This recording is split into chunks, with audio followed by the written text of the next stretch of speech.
চারপাশে দেবীর আগমনকে ঘিরে যখন উৎসবের আমেজ, ঠিক তখনই বিষাদের সুর খুলনার ডুমুরিয়ায়।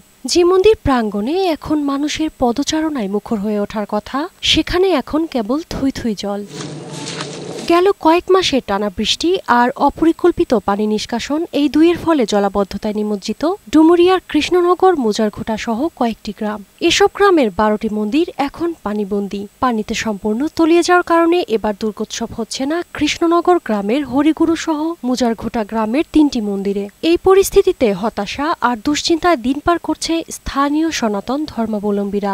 রাস্তায় জল, বাড়িও জল, সব জায়গায় জল। এই জলবদ্ধতার জন্য পুজো করা যাচ্ছে না। পানিবন্দী থাকায় 8টি মন্দিরে স্বল্প পরিসরে দুর্গাপূজা হচ্ছে।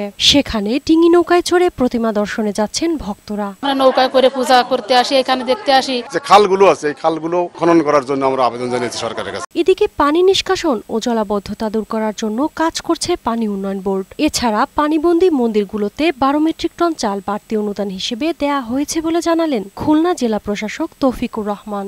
উপজেলা প্রশাসনও তাদের সাথে নিবিড়ভাবে কাজ করছে। উপজেলা থেকে স্থানীয়ভাবে তাদেরকে সহযোগিতা করা হচ্ছে। ইনস্ট্যান্টেনিয়াসলি যে সহযোগিতাগুলি প্রয়োজন আমরা কিন্তু অলরেডি জেলা প্রশাসনের পক্ষ থেকে আমরা করেছি।